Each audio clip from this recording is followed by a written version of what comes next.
제17장 탈바꿈. 놓아버림은 쉽고 간단해 보이지만 그 궁극적 효과는 크고 강력하다. 때로는 건성으로 빠르고 가볍게 항복하기만 해도 삶에 중대한 변화가 오기도 한다. 이런 항복은 배의 조타륜과 비슷하다. 배의 나침반에서 1도를 변화시키면 미미한 차이만 감지된다.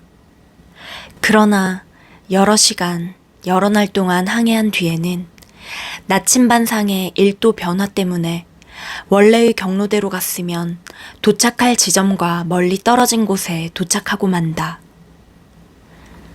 이 장에서는 건강과 부, 행복같이 대부분의 사람이 관심을 갖는 방면에 항복기제가 미치는 영향을 살펴보고자 한다. 다수가 그러한 영역에서 일반적으로 겪는 일을 이야기하면서 항복기제가 진행될 때 일어나는 변화와 대비시켜보자. 놓아버린 기법을 사용하는 사람들의 삶을 보면 변화가 매우 뚜렷하게 보인다. 그런 변화가 자신의 삶에서도 뚜렷하게 나타난다. 다만 때로는 변화를 알아차리지 못한다. 그래서 진전 상황을 계속 의식하고 자각할 수 있도록 목표를 목록으로 만들어 놓고 성과가 생길 때마다 체크할 것을 권한다. 이 자기 자각 방법으로 마음의 기이한 습성을 멀리할 수 있다. 삶을 향상시키기 위해 선택한 특정 기법으로 삶이 나아지고 나면 변화를 가져온 바로 그 기법을 얕보는 기이한 경향이 우리 마음에 있다. 마음의 에고는 자만심이 강하다 보니 공을 인정해 마땅한 것을 인정하고 싶어 하지 않는 듯하다. 이렇게 내적 진전을 얕보는 마음의 성향은 때로 아주 우스꽝스럽다. 예를 들어 23년 동안 같은 직급에 꼼짝없이 머물렀던 남자가 놓아버린 기법을 사용하기 시작했다. 두어 달도 되지 않아 갑자기 부사장으로 직급이 뛰어올랐고 연말에는 회사 대표가 되었다. 내적 기법을 써서 이룬 일이 기쁘냐고 묻자 남자의 마음은 기법을 완전히 무시하고 자신이 얻은 소득을 업무 방식을 바꾼 덕으로 돌렸다. 결혼 생활도 나아졌는데 마음은 또 외부의 덕으로 돌렸다. 아내의 태도가 마침내 바뀌었어요. 우호적으로 변한 아들과의 관계에 대해서도 마음은 또 다시 내적 탈바꿈을 외면하고 아들이 이제 나이가 들고 있는 덕분이라고 했다. 이어질 이야기에서는 어떤 상태에서 더 높은 상태로 옮겨가는 일이 어렵지 않다는 점에 주목할 것이다. 현재의 인식 때문에 어렵게 보일 수는 있다. 그래서 항복하면 자신의 인식이 달라진다는 점을 미리 마음에 새겨두는 것이 중요하다. 인식이 달라지면 목표를 저절로 상향 조정하게 된다. 당시에는 불가능하게 보이는 생각이 얼마간 기법 실습을 하고 난 뒤에는 옛날 이야기가 된다. 마음이 낮은 수준의 삶을 한결 높은 수준의 것과 비교할 때 한결 높은 수준으로 재구실하는 일에 대해서는 이상하게도 표현을 꺼린다는 점 또한 주목할 필요가 있다. 마음은 비판적이 되어 한결 높은 상태를 조롱해서 체면을 세우려고 애쓴다. 이때가 더없이 좋은 기회다. 사람이 한결 높은 삶의 상태에 도달하지 못하는 것은 바로 그런 마음가짐 탓이기 때문이다. 이 대목을 읽는 과정 자체가 지극히 도움이 된다. 정확히 어떤 것이 걸림돌이며 어떤 이유로 현재는 목표 성취가 불가능한지가 드러나기 때문이다.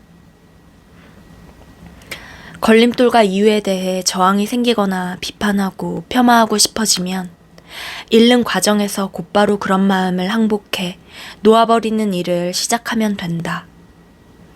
이 글을 읽는 과정 자체가 성취를 가로막는 마음속 걸림돌을 가려낼 수 있는 크나큰 기회다. 만화 속에서 포고가 적이 누군지 알았다. 우리다. 라고 말한 것처럼 말이다. 나는 수십 년의 임상 경험으로 단련된 심리치료 전문가 겸 정신과 의사로서 대부분의 사람이 높은 수준으로 재구실하는 일을 하기란 불가능하다고 여겼다. 그러나 항복 기제가 현실에서 어떻게 작용하는지를 익히고 수백 명의 가족, 친구, 환자, 옛 환자가 자신의 삶을 탈바꿈시키는 것을 보면서 생각이 완전히 바뀌었다. 이제 높은 수준으로 재구실하는 일은 대개 놀랄 만큼 짧은 기간 안에 누구나 쉽게 해낼 수 있는 일이라 여긴다. 사실 이 같은 수준의 성공과 행복이 부분적으로는 불가능해 보이겠지만 이 책을 다 읽었을 때면 더 높은 수준이 이미 발생해 있다. 그렇기 때문에 높은 수준으로 재구실하는 일은 가능한 정도가 아니라 태어날 때부터 갖고 있는 권리라고 처음부터 자신에게 일러두어도 된다. 그것이 본연의 상태인데 태어나면서부터 영향을 받은 프로그램 일체에게 그 상태를 빼앗겼을 뿐이다. 글을 더 읽기 전에 먼저 조용히 자리에 앉아 한결 높은 수준으로 재구실하는 일에 대한 저항을 놓아버리겠다고 마음속으로 결정하면 좋다. 이것은 더 높은 수준에 도달할 수 없다고 스스로 부인하기를 그만두고 행복, 성공, 건강, 받아들임, 사랑, 평화를 가로막는 모든 걸림돌을 놓아버리겠다는 결정을 의미하는 행동이다. 이렇게 하면 할 일을 이미 다 한 것이다. 저절로 펼쳐지기 시작할 맥락의 경험 전체를 고정시켰기 때문이다. 건강. 사람은 보통 몸에 사로잡혀 있다. 몸의 기능과 능력, 외모, 생존에 사로잡혀 있다. 마음 역시 일반적으로 가진 걱정, 병에 대한 공포, 고통, 질병, 죽음에 완전히 포위되어 있다. 그 결과 마음은 대단히 다양한 방법으로 몸을 방어하기 위해 먹는 일, 몸무게, 운동, 건강에 좋은 환경에 과도하게 신경 쓴다. 이런 마음속 긴장 속에서 하루가 끝나면 누구나 자신이 피해자라고 느낀다. 진이 빠지고 공허하고 너무 피곤하다. 몸에 사로잡힌 대로 따른 결과의 한 가지는 자의식이다. 자각의 장 속에서 몸의 존재가 두드러지면서 몸이 무엇을 하고 있고 어디에 있고 어디로 이동하고 어떻게 살아남을지, 몸에 대해 타인이 보여주는 태도, 몸에 대한 타인의 인정, 몸의 겉모습과 행동거지에 정신적으로 집착한다. 이 모든 관심사의 바탕에는 나는 몸이다 라는 무의식적 등식이 깔려있다. 이 등식의 제약이 아주 큰 의식 수준에 해당한다. 영적 세계에서는 사실상 의식이 되지 않는 상태로 본다. 자각이 뚜렷이 좁아진 데서 비롯하는 동일시 오류이기 때문에 마치 경주마가 좌우를 보지 못하는 눈가리개를 쓴 상태와 같다. 마치 코에 뾰루지가 나니 온 세상이 뾰루지를 중심으로 돌아간다고 생각하면서 뾰루지를 가장 중요하게 여기는 상태로 하루를 사는 것과 같다. 끊임없이 몸에 사로잡힌 탓에 얼마나 많은 에너지가 소모되는지를 자각하라. 우리의 마음은 무수히 다양한 몸 관련 신념 체계로 계속해서 프로그래밍 된다. 무엇이 몸에 필요하고 무엇이 몸에 좋고 무수히 많은 무언가에 몸이 취약하다는 신념 체계다.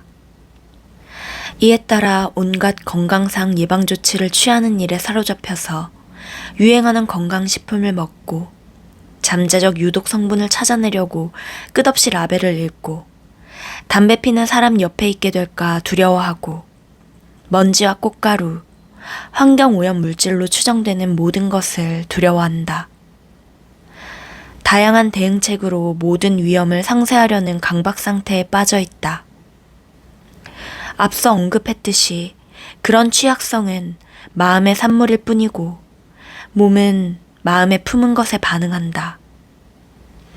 이는 다중인격 이야기에서 예증한 것으로 몸에는 특정 인격과 마음이 믿는 바가 매 순간마다 반영된다.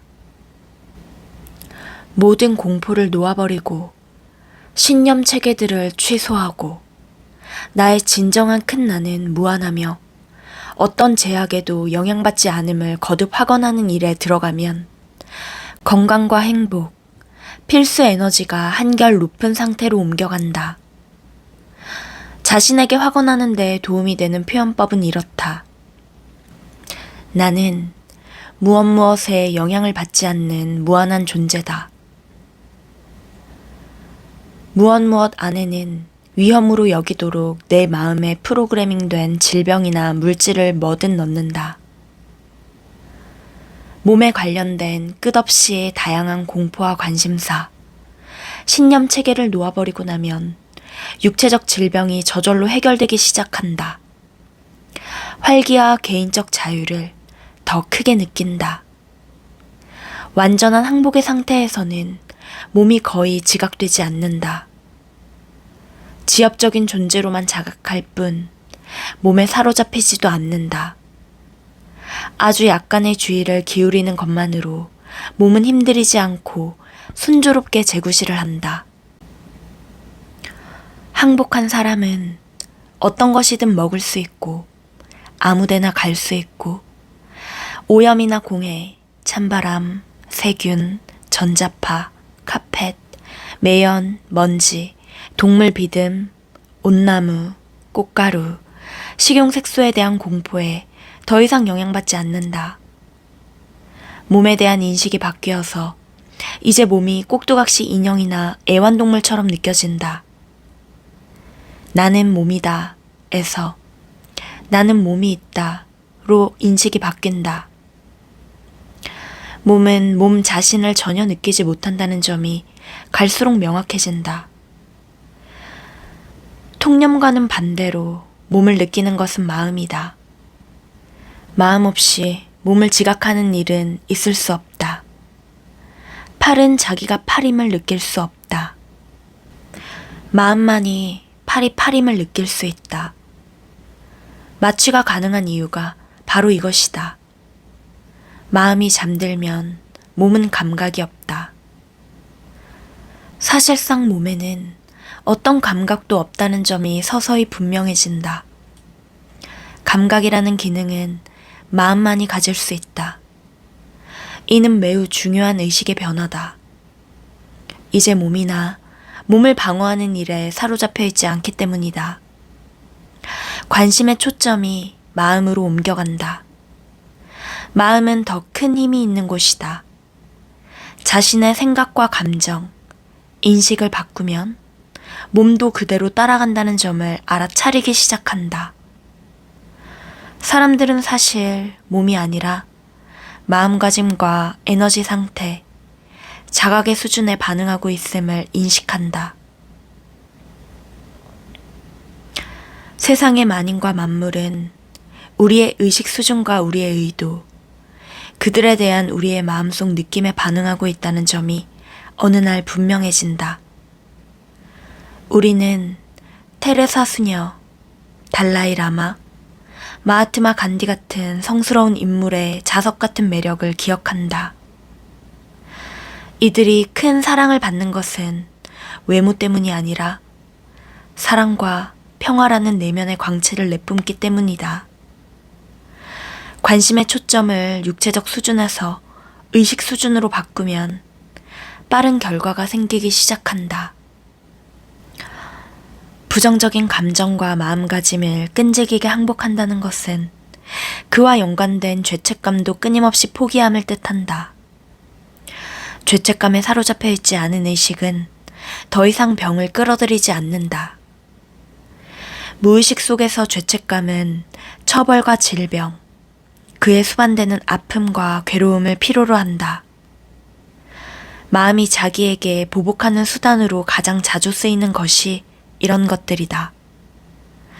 이 자기 보복은 사고나 감기, 독감, 관절염, 기타 마음이 고안한 복합 질병의 형태를 취하기도 한다. 이런 질병은 텔레비전 같은 대중 매체에 관심을 받으면 유행병 형태를 취한다. 저명 인사가 대중과 어떤 심각한 질병을 공유하면 그 병의 발생률이 갑자기 높아진다. 무의식은 질병을 움켜쥐고 그것을 보복에 활용한다. 내면의 죄책감을 끊임없이 항복하면 보복도 갈수록 줄어든다. 그래서 부정성과 죄책감에서 벗어난 사람은 질병과 고통에서 벗어난다. 이런 치유는 극적으로 일어나기도 한다. 예를 들어 다발성 경화증 말기로 가망 없는 상태였던 잡지 발행인의 사례가 있다. 병원에서는 그녀에게 할 수 있는 치료를 모두 하고 나서 더 이상 치료가 불가능하다고 판단했다. 그 시점에서 그녀는 기적 수업 워크북을 공부해 죄책감을 포기하는 기법을 우연히 알게 되었다. 이 가정학습 코스는 365일 동안 하루에 하나씩 짧은 가르침을 묵상하는 구성인데 코스를 밟으면서 그녀는 용서 기제를 통해 모든 죄책감과 울분을 취소하기 시작했다. 부정적 감정을 끊임없이 용서하고 취소함으로써 내면의 죄책감을 제거하자 다발성 경화증이 나아졌다. 이 글을 쓰고 있는 현재 그녀는 회복한 지 수년이 지나 빛나는 건강 상태로 행복한 삶을 누리고 있다. 이렇듯 건강과 평안은 일반적으로 죄책감과 기타 부정성을 놓아버린 자동적 귀결일 뿐만 아니라 건강하고 평안한 긍정적 상태에 대한 저항을 놓아버린 결과이기도 하다. 항복 기제를 통해 질병 전체를 통째로 해결해 평안에 이를 수 있는 것이다.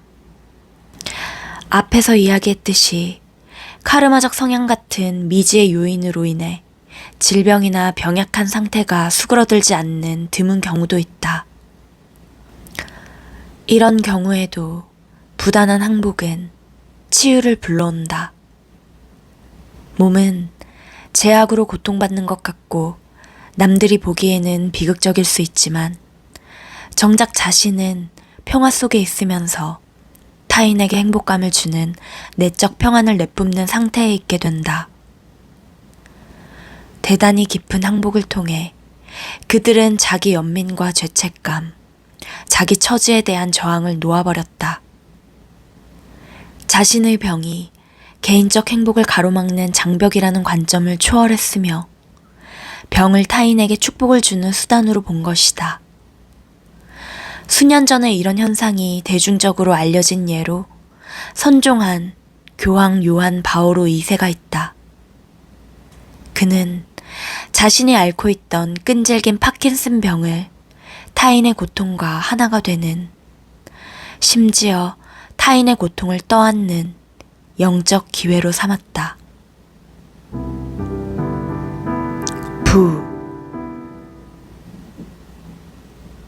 부는 중요한 주제다. 우리의 삶이 부에서 직접적인 영향을 받을 뿐만 아니라 부라는 주제를 통해 돈에 대한 우리의 감정과 생각, 마음가짐을 너무나 쉽고 빠르게 알 수 있기 때문이다. 한정적 신념 체계와 부정적 생각, 부정적 감정을 품고 있는 마음에게 돈은 문제다. 돈은 끝없는 걱정과 불안, 체념과 절망의 근원이거나 허영과 자부심, 오만, 옹졸함, 질투, 부러움의 근원이다. 최악의 경우에는 이 모든 부정성이 낳은 결말로 재정적 한계와 부족, 박탈감을 느낀다. 불안한 삶의 측면에서 사람들은 공포와 한계에서 나온 난 못한다는 느낌에 대해 말을 삼가려고 돈이라는 문제 자체를 회피하고 어쩔 수 없이 낮은 사회 경제적 지위로 물러나 앉는다. 무의식은 자기 딴에 우리가 받을 만하다 싶은 것을 우리에게 안긴다. 죄책감이 쌓여 내가 나를 보는 관점이 좁고 한정되어 있으며 인색하다면 무의식은 그에 맞는 경제적 상황을 안겨준다. 돈이 의미하는 많은 것을 바라볼 때 돈에 대한 마음가짐이 어떠한지 드러나기도 한다. 예를 들어 안전이나 권력, 매력, 성적 매력, 경쟁에서의 성공, 자아 존중감, 타인과 세상에 대해 자신이 갖는 가치 등을 어느 정도로 돈으로 환산하는지 알 수 있다. 종이와 연필을 가지고 자리에 앉아 돈이라고 제목을 쓰고 그 밑에다 삶의 모든 다양한 갈래에서 돈이 분명히 의미하는 바를 자세히 적어보면 매우 도움이 된다. 그런 다음 각 부분과 관련되는 감정을 적고 각각 부정적인 감정과 마음가짐을 항복하는 일에 들어간다. 이렇게 하는 과정에서 놀랍게도 돈이 그 자체로는 가장 중요한 사안이 아님을 알게 된다. 돈보다 중요한 것은 그 돈으로 얻고 싶어하는 감정적 만족이다. 돈에 대한 욕망의 이면에서 자신의 목표 중 하나가 존경받는 소중한 사람이 되는 것임을 발견했다고 하자. 이 발견으로 방금 알게 된 것은 내가 관심 있는 것이 돈 자체가 아니라는 점이다. 그보다는 자아 존중감과 내면적 가치를 느끼는 것에 관심이 있다. 돈은 무언가 다른 것을 성취하기 위한 도구였을 뿐이며 사실 내가 원하는 것은 돈이 아니고 돈이 가져다 줄 것으로 생각한 자아 존중감과 자긍심이라는 점을 깨닫는다. 또한 돈이 가져다 줄 것으로 생각한 목표는 곧바로 성취할 수 있는 것들이라는 점이 분명해진다. 내면의 자존감이 높을수록 타인의 승인은 덜 필요하다. 이러한 자각이 들면 삶의 각 측면에서 돈이 다른 의미를 띈다. 돈은 이제 목표가 아닌 한층 높은 목표를 위한 부차적인 것이 된다. 감정 측면에서 돈이 자신에게 의미하는 바를 의식하지 못하면 우리는 돈의 영향을 받는다. 우리는 돈에 대한 무의식적 신념과 돈과 관련된 프로그램 일체에 휘둘리고 있다. 수백억 부자가 계속해서 더 많은 돈을 모으려는 것과 같다. 결코 만족스러워 보이지 않는다. 왜 그럴까? 그는 돈이 자신에게 정말로 의미하는 바를 살펴보기 위해 멈춰서 본 적이 전혀 없기 때문이다. 강박적으로 돈의 뒷공문이나 기타 부의 상징을 쫓아다닌다면 이는 내면의 자아 존중감이 너무 작아 그것을 채우기 위한 막대한 금액의 돈이 들어가기 때문이다. 내적으로 자신 없는 면이 너무 광범위해서 아무리 큰 돈을 들여도 극복할 수가 없다. 내면이 작게 느껴질수록 그런 내적 왜소함을 보상하기 위해 더욱 막대한 권력과 돈, 매력을 축적해야 한다고 표현할 수 있다. 항복한 상태에 있을 때 우리는 내적 왜소함과 자신 없음, 낮은 자존감에서 자유롭다.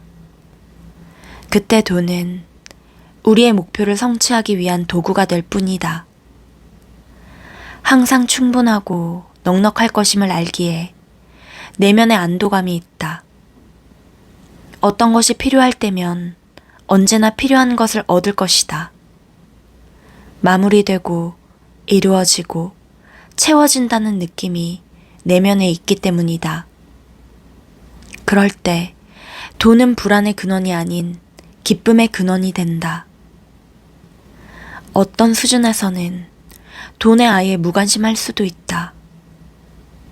어떤 프로젝트를 끝내기 위해 돈이 필요할 때면 어디선가 마법처럼 돈이 나타나는 것처럼 보인다.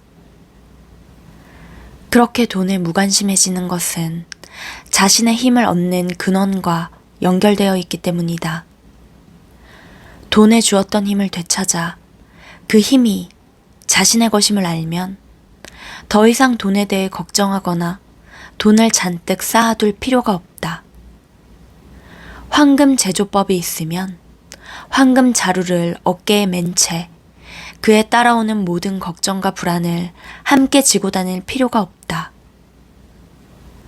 사람들은 돈을 지나치게 축적하는 데 따르는 문제와 함께 돈을 잃을지 모른다는 끊임없는 공포에 빠져 있다. 5천만 달러의 재산을 가진 사람이 사업상 실수로 1,000만 달러를 잃고 신경쇠약 상태에 빠지는 것은 비극적인 희극이다. 남자는 실제로 공황 상태였다. 감정 면에서 남자는 4천만 달러만 가지고는 지구상에서 생존할 수 없을 것 같아 겁에 질렸었다. 내적 빈곤으로 고통받는 사람은 물질적 차원에서 축적하는 일에 맹렬한 충동을 느낀다.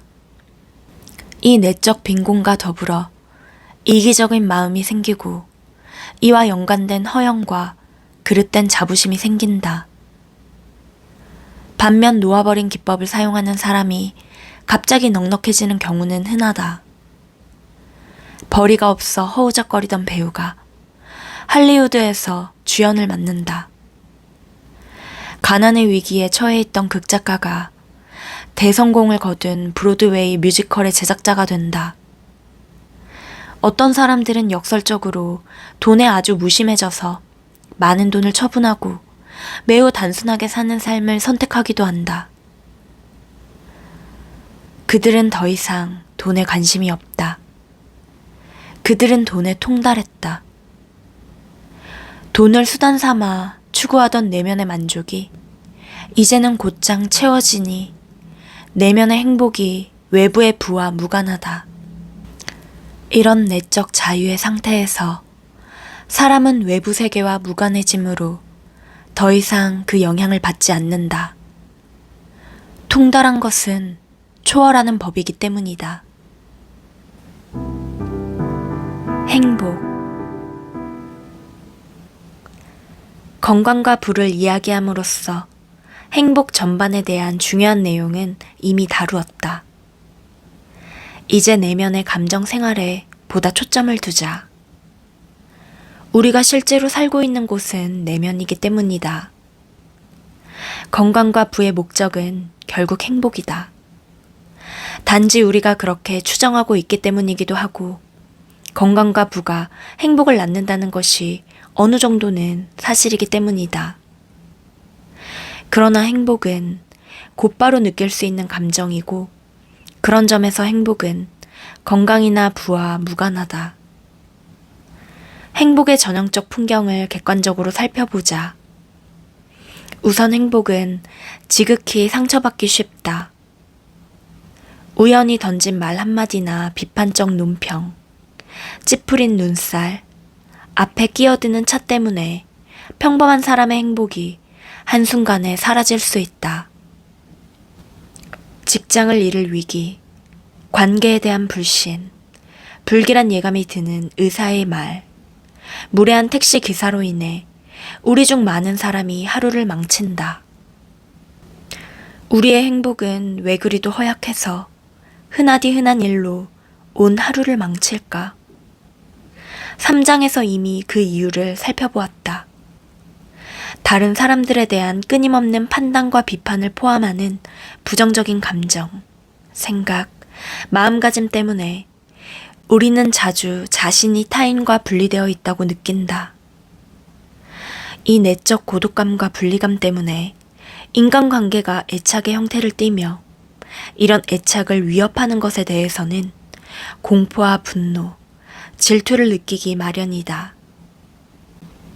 이런 내면의 부정성으로부터 사람은 홀로 태어나서 홀로 죽는다 와 같은 신념이 생긴다. 사실 이보다 진실과 거리가 먼 이야기도 없다. 임사체험을 다룬 책들이 밝히고 있듯 사람이 혼자라고 느낄 때는 살아있는 동안이고 죽음의 순간에는 전적으로 일체성과 연결성을 느낀다. 애착이 많고 타인에게 의존하고 내면이 왜소한 탓에 자신이 약하고 한계가 있다고 느낄지도 모른다.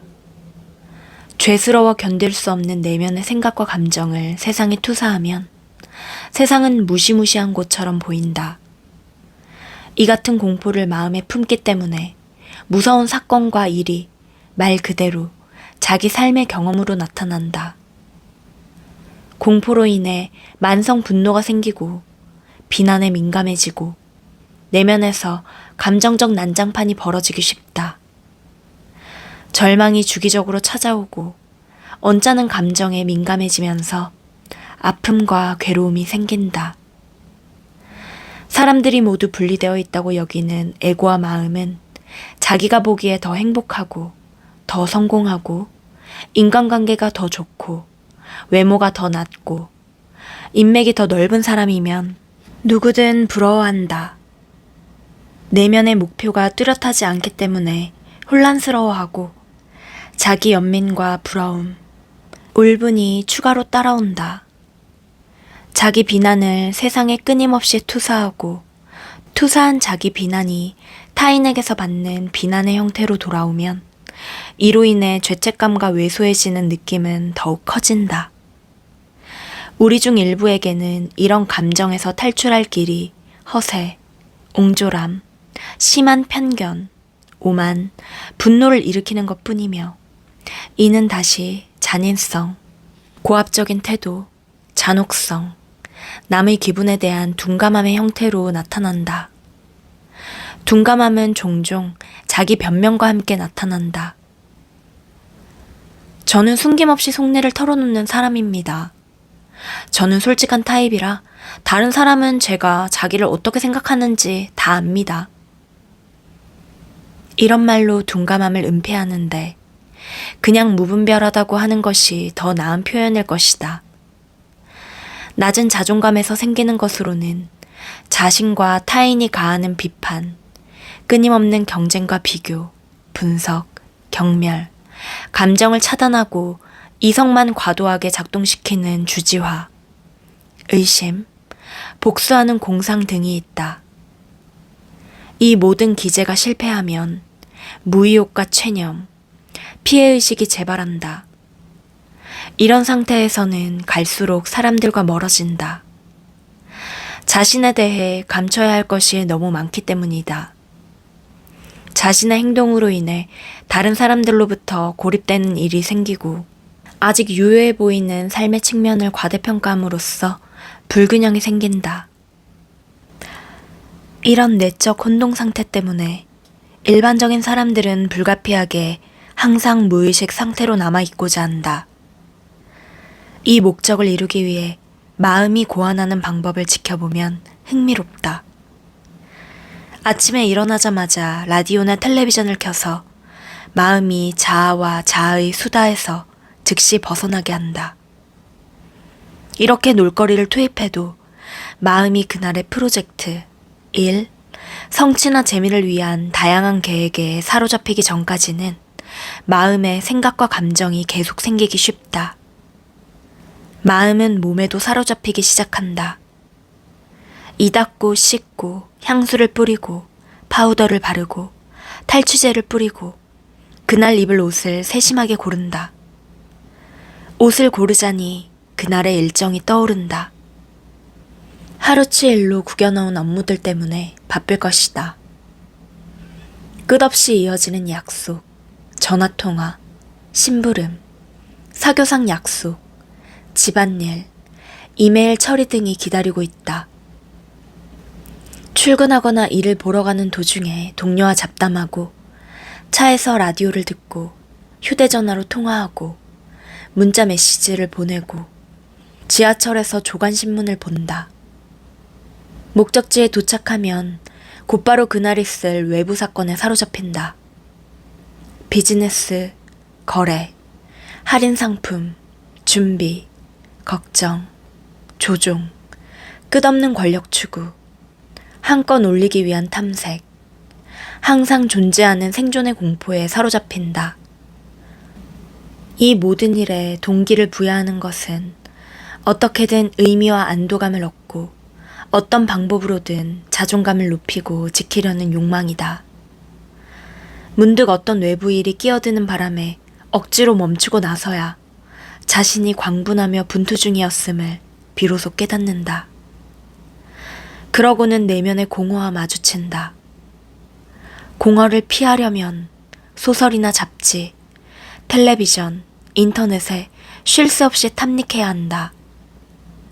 아니면 끊임없이 파티에 나가고 약물을 통해 환각의 세계로 탈출하고 인사불성이 되도록 술을 마시고 영화를 보고 여타 놀거리를 추구한다. 우리는 내면의 공허함을 직면하는 일만 피할 수 있으면 무엇이든 하려고 한다. 뭐가 되었든 활동 자체는 문제가 아니다. 다만 그런 활동을 하면서 의식의 상태와 자각의 상태는 어떠하며 활동을 어떻게 인식하고 있는지, 활동을 추구하고 경험하는 방식은 어떤지 자세히 살펴보아야 한다.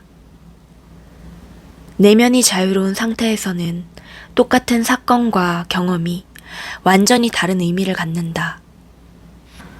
같은 활동이 내면의 행복감과 자아 존중감, 충족감에서 나올 수도 있다.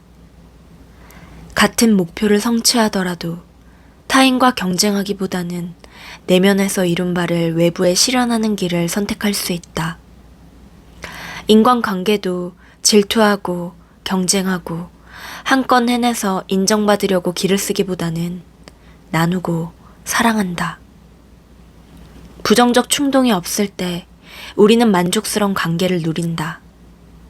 사람들에게 애착을 갖기보다 사람들을 사랑하기 때문이다. 누군가에게 질투와 협박을 받는 대신 자유를 누린다. 우리는 내면에서 성취를 이미 이루었기 때문에 타인에게 조종당하는 피해자가 아니다. 부정적인 생각과 감정, 마음가짐을 포기할 때 세상에 넘겼던 힘을 되찾는다. 세상에서 얻는 재미와 즐거움은 많은 부분이 내가 세상에 투사한 매력에서 나온다. 이 점에서 자기 성찰을 요하는 의문이 생긴다. 나는 정말 더 많은 돈을 원하는 걸까? 아니면 내가 돈에 갖다 붙인 매력을 원하는 걸까? 나는 특정 직함이나 박사님, 선생님, 목사님 같은 호칭에서 무엇을 원하는 걸까? 직함에 맞는 책임과 활동일까? 직함에 따라오는 매력과 존경일까? 나는 정말 그 사람을 사랑하는 걸까? 아니면 내가 그 남자나 그 여자에게 투사한 매력과 사랑에 빠진 걸까? 많이 놓아버릴수록 세상에서 매력을 많이 벗겨낸다. 세상에서 매력을 많이 벗겨낼수록 세상에 덜 휘둘린다. 매력에 영향받지 않아 더 이상 매력으로 조종당하지 않는다. 대중매체와 정치적 사회적 분야의 프로페셔널 프로그래머들에게 더 이상 해를 입지 않는다. 남에게 인정받고자 하는 내면의 욕구에 더 이상 영향받지 않는다. 내게 무엇을 해줄 수 있어서 누구를 사랑하는 것이 아니라 그 사람 그대로의 존재를 사랑한다.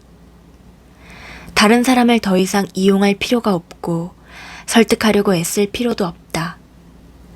죄책감의 강도가 약해지면서 자존감이 커진다. 인간관계가 진실성에 바탕하면서 감정적 협박에는 더 이상 영향받지 않는다. 역으로 더 이상 감정적 압박을 동원해 다른 사람을 협박하려 들지도 않는다. 정직성에 바탕하므로 인간관계가 한결 높은 차원에서 존재하고 기능하며 소외될까봐 두렵거나 혼자라 느끼는 일이 없다. 항복한 사람은 더 이상 개인적 성취에 타인이 필요하지 않다. 사랑과 즐거움을 위한 선택에 의해 타인과 함께할 뿐이다. 타인과 그들의 인간성에 대한 연민이 자신의 삶과 모든 인간관계를 바꾼다. 내적 자유의 상태. 끊임없이 항복할 때 삶은 어떻게 될까? 어떤 일이 가능할까? 항복한 상태에서는 만족의 근원이 바깥 세상에 있지 않기 때문에 바깥 세상과 무관해진다. 행복의 근원을 내면에서 발견했기 때문이다. 항복한 사람은 행복을 다른 사람들과 나누니 사람들과의 관계에서 돕고 격려하고 참을성 있고 관대하다. 타인의 가치와 소중함을 쉽게 인정하고 감정을 배려한다. 권력 투쟁을 하거나 내가 옳다고 하거나 내 주장을 증명하는 일은 포기한다. 비판하지 않는 마음가짐을 저절로 갖게 되며 타인이 성장하고 배우고 경험하고 자신의 잠재력을 실현하도록 돕는다. 여유롭고 보살피는 자세로 타인을 받아들인다. 느긋하고도 활기차며 에너지가 넘친다. 삶에서 벌어지는 일들이 저절로 쉽게 진행된다. 더 이상 남을 위해 희생하거나 뭔가를 포기한다는 동기에서 행동하지 않는다. 그보다는 자신이 타인과 세상에 사랑으로 봉사한다고 여긴다. 삶에서 벌어지는 일들을 도전 과제가 아닌 기회로 본다. 성품은 온화하고 개방적이며 부단히 놓아버리고 항복하는 자발성이 있다. 끊임없이 계시를 받는 과정이 내면에서 진행 중이기 때문이다. 그런 과정이 펼쳐지면서 자신이 내적으로 탈바꿈하고 있다는 것을 느낀다. 이에 따라 감사와 기쁨, 목표에 대한 확신을 느낀다. 과거나 미래에 사로잡히지 않고 현재에 산다. 방어하지 않고 사람을 믿는다. 세상에 투사했던 힘을 되찾았기 때문에 가능한 일이다. 능력 있음과 피해 입을 수 없음을 느끼고 내적 평정에 이른다. 처음에는 나는 몸이다 라고 동일시한다. 그러나 항복 기제가 계속되면서 나는 몸을 느끼는 마음이지 몸이 아니다 라는 사실이 매우 뚜렷해진다. 감정과 신념을 더욱 항복하면서 마침내는 나는 마음도 아니다. 나는 마음과 감정, 몸을 목격하고 경험하는 어떤 것이다 라고 자각한다. 내면을 세심하게 지켜봄으로써 바깥 세상 또는 몸이나 감정, 마음에서 무슨 일이 벌어지든 변함없고 동일하게 그대로인 어떤 것이 있음을 깨닫는다. 이 자각과 더불어 완전한 자유의 상태가 온다. 내면의 큰 나를 발견한 것이다. 또한 모든 움직임, 활동, 소리, 느낌, 생각의 바탕을 이루고 있는 말없는 자각 상태는 시간을 벗어난 평화의 차원임이 밝혀진다. 이 자각과 동일시가 이루어지고 나면 더 이상 세상이나 몸, 마음의 영향을 받지 않으며 이러한 자각과 함께 내면에서는 소리도 없고 움직임도 없으며 깊은 내적 평화만이 느껴진다. 이것이 우리가 항상 추구하면서도 몰랐던 것임을 깨닫는다. 미로 속에서 길을 잃었기 때문에 미처 알지 못했다.